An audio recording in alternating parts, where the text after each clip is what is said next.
En paz descansa, Eduardo Sacheri. Mi barrio nació una mañana de sábado, en la primavera de 1978, y vivió 4 o 5 años a lo sumo. Aclaro que cuando hablo del nacimiento de mi barrio no me refiero a la fecha en que se construyeron las casas, ni a aquella en la que se habitaron de gente. Mi definición de barrio es más subjetiva y más estrecha. Mi barrio nació cuando los que fueron mis amigos y yo lo poblamos, lo recorrimos y lo conquistamos, y duró hasta que nos fuimos. Por supuesto que las casas quedaron, pero sin nosotros se convirtió necesariamente en otra cosa. No fue, seguramente, el primer barrio que se adueñó de esas casas. Tal vez sí haya sido el último. Acerca del año de su nacimiento no albergo la menor duda. En 1978 fue uno de los peores años que me ha tocado vivir. Ese invierno asistí a mi primer velorio y todavía hoy me angustia el olor marchito y abombado que dan muchas flores cuando yacen juntas. Lloré el primer día y después me quedé seco. Entonces empezó mi rabia, una rabia silenciosa, una rabia de piedra, una rabia contra todos, empezando por Dios. Exactamente por Dios. ¿No acababa yo de tomar la comunión el octubre anterior? ¿No se suponía que Dios cuidaba a la gente buena? ¿No era cierto eso de que uno podía pedirle a Dios las cosas que necesitaba? Y si uno era buen chico, era muy probable que Dios se las diera. Bueno, parecía ser que no, carajo. Dios había hecho el tonto o el distraído. O tal vez el asunto era peor. Dios me odiaba. Después de Dios estaba la gente. Puta madre con la gente. ¿Por qué a todos se les daba por mirarme con expresión de lástima? ¿Acaso era un bicho yo? ¿A cuento de qué a todos se les daba por merodear por la casa? ¿Para qué ponían cara de circunstancia, cara de pobrecitos? ¿Qué familia destruida? ¿De dónde salían tantos familiares con los que no nos veíamos de Pascua en Ramos? Y por último estaban los pibes, los del colegio, los de la patria, los del mundo entero. Los odiaba a muerte. A favor de ellos tengo que decir que no hacían nada. No me habían abandonado como Dios, ni me miraban con cara de lástima, como la gente grande. Pero le venía una envidia que me hacía hervir los glóbulos rojos. ¿Por qué me había pasado justo a mí, habiendo tantos pibes por todos lados? ¿Por qué no le había pasado a ellos? ¿Qué mierda había hecho yo para merecer semejante castigo? A ver, ¿por qué justo a mí? No eran preguntas de fácil respuesta. Yo no estaba dispuesto a formularlas en voz alta. Me las hacía para adentro, mientras los veía pasar ante mis ojos, hundido en mi cueva de silencio. Los viernes a la noche, para peor, a mi casa venía un cura irlandés de la parroquia de Pompeya.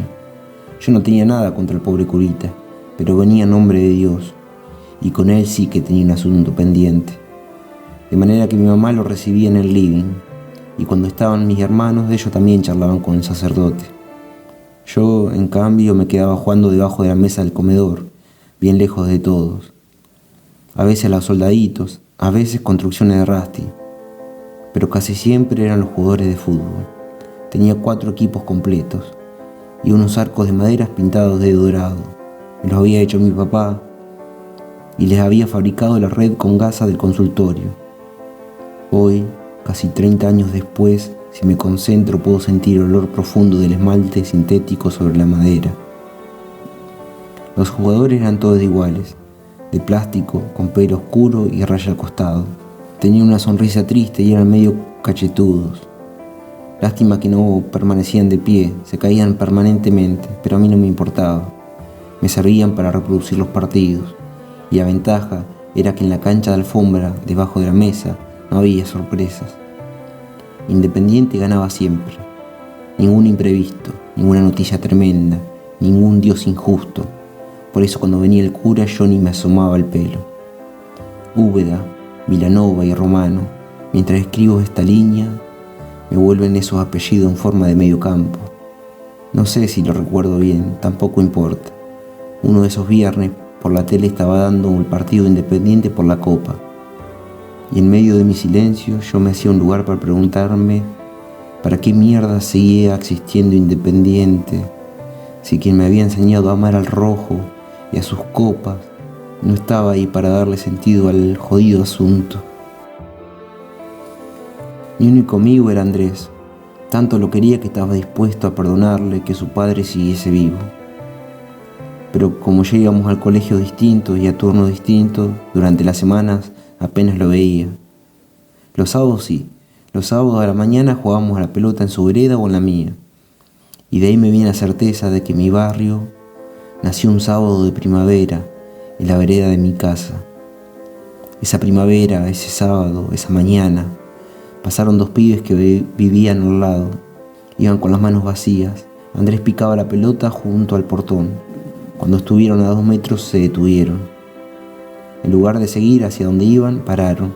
Nuestros ojos se cruzaron y empezó a caminar de nuevo el tiempo.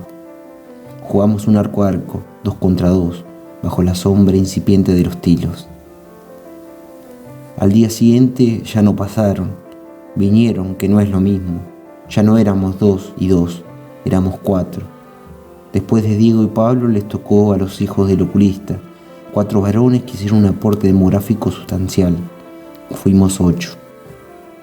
Y cuando la vida camina, camina. Cuando mi hermana me contó que acababan de vender el kiosco de Mario y que llegaba una familia con 5 hijos y que el mayor se llamaba Gustavo y tenía 11, casi ni me sorprendió mi buena suerte. Para lo que no estaba en absoluto preparado era para que una de sus hermanas se llamase Carolina, tuviera 9 años, el pelo lacio y los ojos castaños y profundos. Pero esa es otra historia. Cuando fuimos suficientes, fue el tiempo de bajar a la calle y poner los 4 cascotes de los arcos. La cosa iba en serio. Se había acabado el peloteo infantil de la vereda. Faltaban 4 o 5 chicos más que cuando nos vieron dueños del asfalto vinieron a tomar su parte en el camino de la gloria. Cristian fue uno de ellos. Los venezolanos, Mario y Javier, completaron el círculo.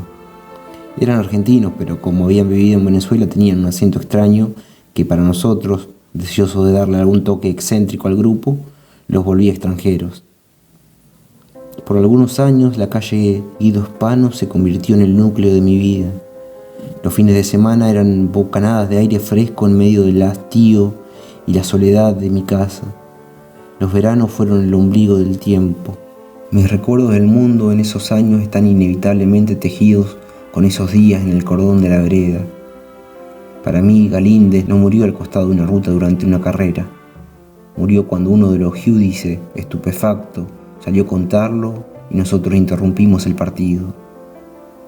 Quilmes no salió campeón con el gol de Gaspari en Rosario, sino cuando alguno de los chicos se puso a gastarlo a Andrés por bostero en un atardecer de sol apenas tibio. Mirta Legrand entró en mi vida cuando invitó a un fulano que había inventado a unas extrañas criaturas que se desarrollaban en el agua y nos hizo dilapidar varias tardes con la ñata pegada a una pecera, esperando que crecieran los sea monkeys. La guerra sucia fueron 4 imbéciles que se bajaron a amenazarnos desde un Falcon cuando nos vieron poniendo monedas en la vía del tren para achatarlas y se mataron de risa con nuestras caras de miedo.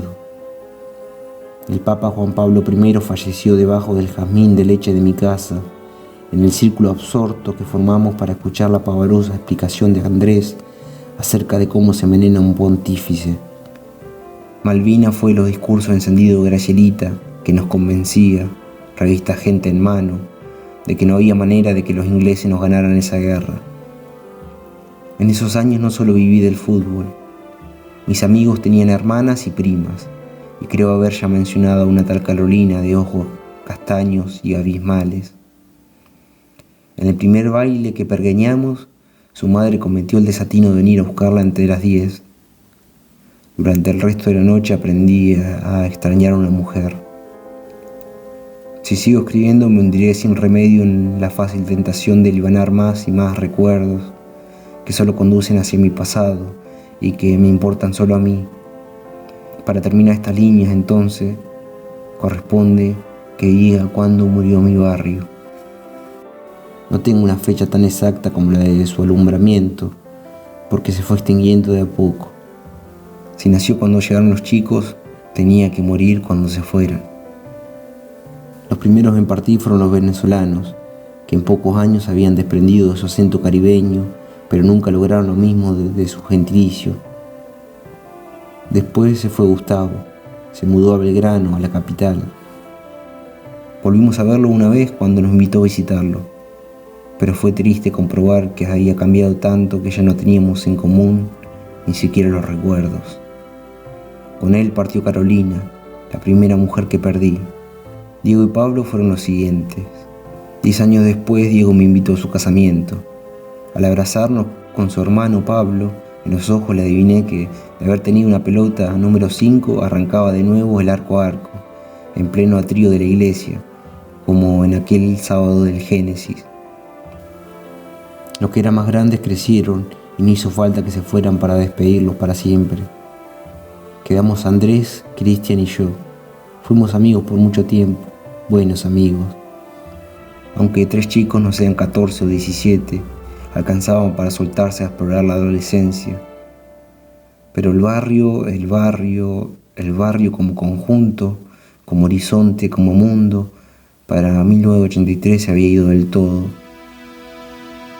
Tanto es así que de vez en cuando, en los amaneceres de naipes, a los 3 sobrevivientes se nos daba por recordar nuestras viejas aventuras con los pibes. Y cuando uno recuerda es porque ya no tiene aquello que recuerda. No hay certificado de función más preciso que ese. No fue tan dolorosa aquella pérdida porque mi barrio había servido para lo que tenía que servir. Esos chicos que me habían obligado a poblar de gritos mis silencios, a abandonar la alfombra bajo la mesa, a identificar alborozado cada mañana y cada tarde el momento que pasaban a buscarme con el repique de la bola en la vereda, a implorar cada atardecer que no la llamaran a ella demasiado temprano a bañarse. 5 años después de que la muerte me dejara el alma hecha una estepa, yo podía comprobar sin sobresaltos que estaba vivo. Sentía en el alma, es cierto, y siento todavía los costurones de ciertas cicatrices, pero a fin de cuentas, creo que no existe nadie que no las tenga. Mi barrio me sirvió para todas esas cosas y para otras que ni siquiera yo mismo entiendo lo suficiente como para ponerlas en palabras. Sé, al menos, que la rabia por fin me había abandonado. Y hasta creo que no exagero si digo que fue entonces, en los días finales de mi barrio, cuando por fin terminé por perdonar a Dios. En paz descansa, Eduardo Sacheri. El barrio de la infancia, la niñez, los amigos que crecen y se van. Un hermoso cuento de Eduardo Sacheri. Dale me gusta al video, suscríbete y compártelo. Nos vemos en el próximo relato.